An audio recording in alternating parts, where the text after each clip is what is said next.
this will be the first of several multiple person, conversations that I'll take part in. This one, of course, is with Ben Peelstick, and Ben was foolish enough to sign up to be a designer on this game alongside, me. And not content with driving him crazy right from the beginning by, I kind of admitted the fact that we hadn't written that kind of volume of material yet, that a lot was still in our heads, and lots of conversations with the team and everything we had presented to you guys. But there was a lot of stuff that, frankly, I just hadn't had the time to write down. So one of the first things I had Ben do, besides read all the material, was to start writing documents based on the material. And one of those documents, of course, was the magic document. Now, that one I had written down. And after discussing it with Ben and asking whether he thought it was, remember, BSC, I said to him, hey, just, for a challenge, why don't we see if we can take the concept behind the magic system and apply it to, all the other classes in the game, right? Yeah. What was your first reaction to that?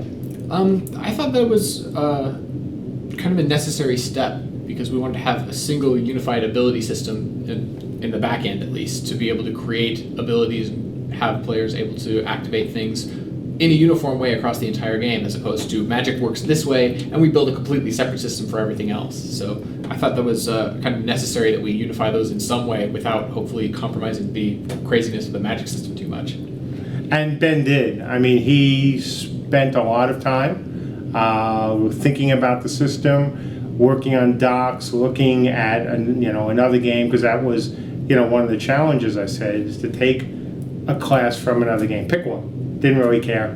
Whichever one he liked, something that he may have been comfortable with, and see if you can make that class, and then using our magic system essentially, or the skeleton of the magic system, create that class under our system. And how did that go, you think?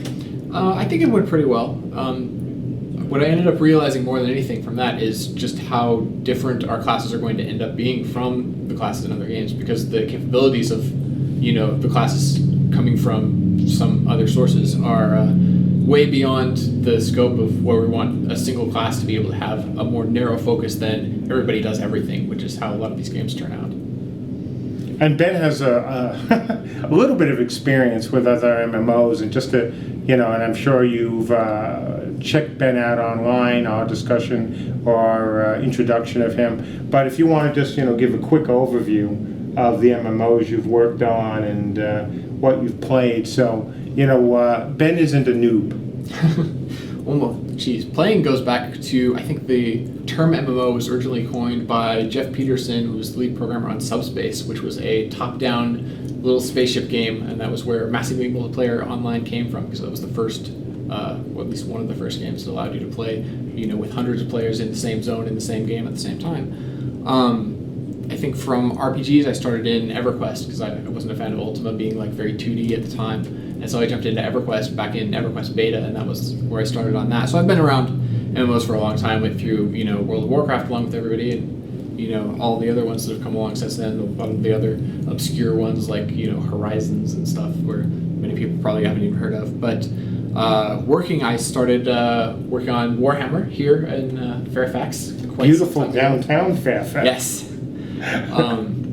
And I worked on the RVR team for Warhammer up through launch, and then got sort of absconded with by the BioWare team, who we were contracting with to help them out with SWTOR. So I ended up doing PvP for SWTOR. And then from there I went to Red 5 Studios and worked on Firefall, which is MMOFPS, a little bit different, but still doing PvP. A lot of the open world stuff for that kind of is in a odd state. The CEO ended up leaving, having some problems, and so I ended up having an opportunity to come back out here and work with you again and have some fun on MMORPG again. Having fun so far? Yeah, it's been a great time so far. Ended up having some friends come along, having Charlie come from BioWare and having Bryce come from Red 5, so I've got some familiar faces around the office, so everything's good. And that's actually, even though it has absolutely nothing to do with what we're going to talk about in the combat system, when Ben first got here, and we, as you founders and even some builders know, we were having trouble getting, really good programmers here. And we had seen a lot of guys and actually some gals too. But they either didn't pass the programming test or they didn't survive the interviews.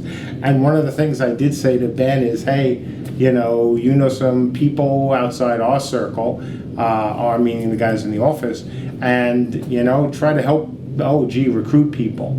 And he did, he mentions Bull and Bryce, and, so we've added 2, now 3, that Bull is here, valuable guys, all with that nice little connection, either from Mythic or simply from knowing each other at other studios. So, we're grateful to Ben both. I'm extremely grateful because I have somebody else to work with on the design side, but also because he helped recruit. So let's get back to design. Let's talk about the combat system and specifically some of the more exciting, I think very exciting aspects of it. So when you look at, when you first heard about this project, and obviously you've seen other Kickstarters, and you came and you joined the company after, of course, interviews, how do you think that process went? I think it went very interestingly. It was different than I had expected. After I actually got into the interview process, I started going back and forth on some of the concepts for the game and stuff. I ended up discovering that it was much more different than I thought from the standard for MMOs and even from the standard of past MMOs that you've worked on, from Warhammer and from Camelot. So it's a very different. It's trying to innovate much more than most MMOs, and hopefully much more than most people even expect at this point. Without going into too much detail, where do you think that innovation is coming from? And I don't mean, is it coming from my head or anyone else's head? I don't mean that. Because we've had a lot of talks, and, Ben is very fortunate that he's worked on some really good games and, some games that weren't in some cases trying to innovate as much, and others that were trying to innovate. And we think we are trying to be very, very different here. If you're looking at all the systems that you've worked on, which do you think is the most innovative so far? So far, I think the biggest difference is going to be in the way that combat works, and specifically in the way that Magic works, but Magic being a derivative of combat in general. The way that players are going to... By the way, combat is derivative of Magic, just letting you know. Systemically speaking. If they fall under the same umbrella, that melee combat and magic combat are falling under combat. Absolutely. But I think that system, the way the players are going to activate abilities and the way they're going to build abilities is much more different than a way that I can think of that will work in any other game. How much did that surprise you when I explained how the system was going to work, at least in terms of the Magic system? Yeah, that surprised me quite a bit. I mean, the reference back to Magicka, I was like, oh, okay, it's like Magicka, but it's not like Magicka. It's just that Magicka is the closest thing that could possibly be an analogy for it. So getting into some of the more, high-level concepts of like when you put this and this and this and this together in this way, this happens. I think that's going to require a lot more thought when players put together their abilities than just, what are the abilities I'm supposed to use? What's my spec? What's my rotation? Which is the normal kind of MMO standard. Yeah, that's one of the things we wanted to avoid. We've all played MMOs for, or at least most of us, I assume, have played MMOs for many years, or in some cases now, it would be more than a decade. And you've seen it described by various people, such as myself, as the 1, 2, 3, 1, 2, 3, 1, 2, 3, 4. We are so not wanting to do that here. And, one thing that Ben will hopefully get to discuss during this interview, but if not, and it's really an interview, more like a chat, is the UI, which is a whole nother section of hopefully BSC and innovative stuff. But for now, I think probably a good time to talk about, basic foundation? Sure. So one of the things that we wanted to look at when we first started talking about combat and talking about the sort of high-level view of the game and how it's going to be played is the pacing of the game and how this needs to be kind of by necessity for RVR, a game that is slower paced and more tactical and requires more thought and more planning, as opposed to sort of the standard, which is that's very fast, and these games seem to be getting faster and faster and more actiony as they have gone on, where you're doing a lot of like running around very fast, circle strafing, people are dying very quickly, very fast TTK, and we're kind of backing off on that even further than the older games, even further than like say Camelot or Warhammer and stuff. So that I think is going to be a very guiding principle as we talk about these abilities and combat and the way that movement works and the way that characters work, is that things are going to happen slower than people are used to or slower than people might even expect. But it's not necessarily going to feel sluggish. There's going to be a lot going on, but it's because there's so much more happening. There's more detail and more intricacy. So there's a lot of things to pay attention to, even though there's a slower pace, there's not necessarily less going on. And I think, probably the best way to look at the slower pace is not in the sense, as you say, of feeling sluggish, because it's not going to be sluggish at all. But the fact that, like we talked about during the Kickstarter, that there's going to be very little in the way of instance, whether it's, especially when it comes to Magic, right? Yeah. Well, I think especially when it comes to Magic, but more importantly, that's going to be true when it comes to Melee, because Melee is typically heavily instant driven. Push button, swing sword happens for almost every class in almost every game. Right. So backing that off, Camelot didn't do that, obviously, and that's one of the few games that didn't. So getting more in that direction where it's not, push button, swing sword, it's having some warm up activation time, having some kind of recovery time before you can, do your next sword swing. I think that's going to have a lot of influence on the way that this experience happens. So to be really clear, we're not talking about having like a global cooldown where you push a button, everything goes on cooldown, you can't do anything, and then every half second or however long the GCD is, you're doing an action. We're talking about you're starting to swing your sword, you're pulling your arm back, you're swinging your arm forward, it strikes your target, it inflicts damage, that sword swing continues before you can start swinging it back in the other direction. There's a recovery time so that there's timing to these abilities, and that will hopefully be reflected very well in the animation system that can actually display that to you in the game. So you're not looking at a UI heavy with widgets and timers and buttons and bars and things. You're actually looking at the characters and paying attention to the world and what's going on around you to see what you need to be reacting to. So, after you sat down and you laid out those spreadsheets for me, talking about the other class and, how we could do it, I think we came to an understanding that, frankly, you had hit a home run with the system. So, why don't you start with the core combat system and explain it to all our founders and builders and hopefully other people who will listen to this and be even more interested in our game. Okay. Well, the basics of the ability system is that you have a series of component parts. So when you assemble component parts together, you get an ability. You can take that ability and activate it, and it will do something.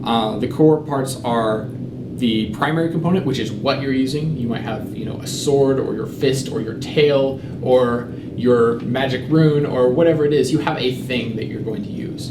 The secondary component is going to be how you use that. So if you have a sword, that might be a sword and then a slash as your secondary component, or a thrust or some other action using that sword.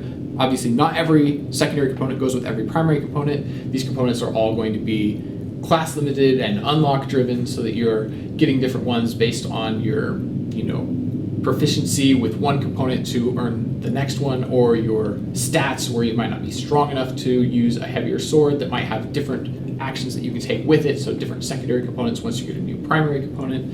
And then on top of that, there's a layer of modifier components, which is the most diverse and large group of component parts in the system. So you can take a modifier and say, I'm going to swing my sword fast, or I'm going to swing my sword really hard, or I'm going to swing my sword in a different way to target some different part of the person's body to make a different type of wound to them. So just to be clear, what Ben has just laid out, especially talking about the targeting of specific locations, really is a system where, once again, like the Magic system, you have control not only of what you're going to be doing. So in the case of, as Ben says, a fast swing or a hard swing, but also the equivalent, again, of adding this other element, which allows you to target the head. It allows you to target the arms. It allows you to target, the legs. And that is very unique and different, isn't it? Yeah, the body part targeting was something we've had, multiple conversations on as we've tried to work this out. And it's still in a state where we really need to get into the game and prototype it. That's going to be one of the, hopefully very soon, steps in developing our combat system as we get the ability system further along. But having a character that's not just a bag of hit points or just a single health bar, as you would typically expect, because almost every game works that way. Where you have, your head is different than your body is different than your legs. You can hit somebody's legs with a hammer all you want. They're not going to die. They're not going to be able to walk very well, but they're not going to die, right? Because that's not a vital body part. But if you stab them and they bleed, they might bleed to death. So being able to have abilities that work with that system and being able to have healers that work with that system makes healing more interesting, makes damage more interesting, makes abilities more interesting. And it's the type of thing that, as we were talking about, adds depth and interestingness to a system where it's not just everything is happening really fast and that's what's driving the, things that you have to pay attention to and the excitement and the action of the game. There's a lot more that is going on, and that's why it can be spaced out over a longer period of time and not feel boring and slow. So the way the combat system works, whether it's melee combat or magic combat, do you see any problem at all with the absolute foundational principle of this game of not having mirrored classes? No, not at all. I think actually this helps to drive that more because it's going to mean that there are differences that are separating the realms from each other. So if Vikings are using axes and Arthurians are using swords, and axes are better at slashing and swords are better at thrusting, that means that Vikings are going to have to be prepared to defend themselves against swords better, and Arthurians are going to have to be able to defend themselves against axes better. Their priorities and their itemization are going to be different, and that's going to drive differences. But I don't think it's going to create balance issues where things like that are going to make the game worse. It's actually going to make the game better and help drive those foundational principles. So from reading all the material and seeing the Kickstarter videos and the foundational principles, you know that, the word interrupt is a very important word to our backers. They believe, I think, I'm probably underestimating it by saying the vast majority think that there should be very powerful interrupts in this game. How do you see them working in Camelot Unchained? So interrupts is something we've obviously talked about at great length, and it's a very hot button topic on our forums. A lot of people have very strong opinions about them. The way that I've got them set up in the combat system at present, obviously not prototyped yet. We need to do some testing to make sure that this is going to work and exactly how it's going to work. But the concept of the way that interrupts work is a system of disruption damage. And that is to say that when you're going to use an ability, while that ability is in the process of activating, it's not just if you take damage, that ability stops and you can push it again and it starts again. It is that that ability effectively has a health bar, which is a disruption bar. And that health bar is damaged not by normal damage, but by disruption damage. And attacks will not do one damage type or the other necessarily, but will be able to do a mix of both types of damage. So some attacks might be highly disruptive to abilities. Some attacks might not be disruptive to abilities at all. So this capacity means that you will be able to tune your abilities to be hard to disrupt or easy to disrupt at the cost of other things that you might want them to do, like it's harder to disrupt, but it does less damage. So there are some trade-offs, and that helps to make the system more interesting and help add choice. It also means that if your ability gets disrupted, we don't just have to make it only stop. Like an interrupt in most other games is, it's interrupted, you might not be able to use it for a little while, but it just stops basically and nothing else happens to you. In this case, we're going to have a disruption effect that goes off when your ability is disrupted based on the components that you're using. So if you're using an especially powerful ability, like an especially powerful spell, that spell is going to go very wrong if it is disrupted. If that disruption health gets completely exhausted, that ability goes into a disrupted state, the spell goes off, it costs its resources, it does its effects, it's going to do a negative version of its effect to you and the people around you if you're the one who's casting that spell. So it's a lot more risky than just, oh, I didn't get my spell off. So other things that we've talked about with the combat system include movement over terrain. Would you like to address that? Sure. Yeah, one of the big splits in the combat system is the difference in combat movement and travel movement, because the world's going to be very big. Players are going to have to go very long distances to get where they're going at times. And at the same time, we don't want players running around really fast, circle strafing, bunny hopping in action RPG style when they're in combat. So when you've got your weapons out, when you've got your abilities going and you're doing combat, you're going to be moving at a different speed than you're going to have to move when you're moving overland to go from place to place. Additionally, when you're moving overland to go from place to place, it will help you if you build roads to get where you're going, because moving over grass and rocks and things is going to slow you down. And letting players have the ability to mitigate the slowness of terrain by building roads and having faster travel options will also help to funnel movement along certain channels, give you ability to ambush people along the roads that you know their caravan is going to be traveling along, and also allow for things like swamps and rainstorms that create mud and all these things that we would like to eventually work into the game to have an influence on the way that combat plays out. Well, obviously, you guys have gotten a lot of information from us. There are a couple things that I'm sure, and I'm actually positive they've been hoping to hear from us during this discussion, but it has to be in the next discussion, one of which is tab targeting or active targeting or some hybrid system. While we've had a bunch of discussions about how that's going to work, that is absolutely well suited for its own presentation. The same with UI. I think that there are enough interesting things there that we shouldn't even try to cover it here. But look, let's wrap things up with I don't know. How about a good example of one of these abilities? Something not too complicated, but I think something that would give everyone who's seeing this video a good idea of how combat will work in the game. Okay.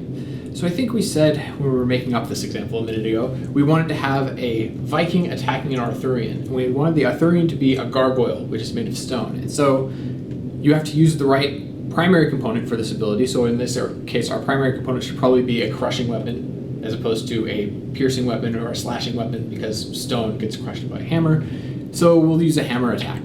So that's our primary component. Then we'll have to figure out what we're going to do with our primary component. So in this case, let's try to do like an overhead downward attack. So that's our secondary component, is like downward strike. It would be more technique to it than that when we get into the actual system, but this is a good simplified example for getting started. And then we can add modifier components. So if we're doing a downward attack and we're trying to attack a gargoyle, and we think that he's going to be weak in his head armor because he's not wearing a helmet because he's made of stone, he doesn't think he needs one, we can have a modifier component that allows the specific targeting of his head. So we're doing a downward attack that will go through that region anyway. Then we can specifically try to target his head. That will give us a greater chance of hitting him in the head as opposed to going past his head and hitting him in the shoulder or something else. Then we can also add let's say a follow-up attack. So we do our first attack, we're targeting his head, and then we build into that same ability another secondary component that comes back up and tries to hit him coming in the reverse direction, coming upwards. And then we can make that target, maybe his leg as we're coming back up, and then we'll try to do another type of target. So we're having one ability that's doing two things. It's coming down at his head, it's coming up at his leg, and then maybe we can say we really want this ability to hit very hard because we want to either knock this guy out by hitting him in the head, or we want to at least slow him down by hitting him in his leg. We want to do something bad to him, and we want to get this one attack off and have this attack be really serious. So we wanted to make this attack do more damage. So we might put in a modifier component that says this will make the whole ability add more damage at a cost of it's going to swing much slower. So we're going to get this one ability. If this one ability goes off, it's going to do something, but it's not going to be very fast. So that might be a good example of just creating one ability where now we have this one thing that we can use. We can use it situationally because this is good against this one type of enemy. It will do two specific things, and we want to build this into a set of abilities that we have for different situations against different enemies, so that we'll have all the tools that we need to deal with the various situations that we'll encounter in PvP. And just like the magic system, the players aren't going to have to hit 7 buttons every time that they're going to do an attack, will they? Yes, this is a pre-built system, basically. So it would be as if you had all of these things available to you, but you built them into a macro. And so you're going outside of combat to your practice area, to your training area, and you're composing these abilities, you're putting them all together, and then you're saving them into an action button. And then that action button is just get into the situation where you need it, push the action button, it plays through all of these components. So, I think we pretty much covered all the topics we had to cover for today's presentation. Two things. First, this is another BSC presentation, so you'll be getting a survey. Please respond and let us know what you think. And then finally, I want to turn it over to Ben for his final thoughts.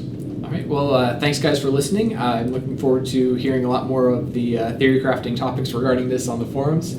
Looking forward to seeing our founders in the IT client. Hopefully we'll be getting more of the game prototyped and established and more in line with the systems that we've discussed here today in the near future. Awesome. As always, folks, thanks for your support.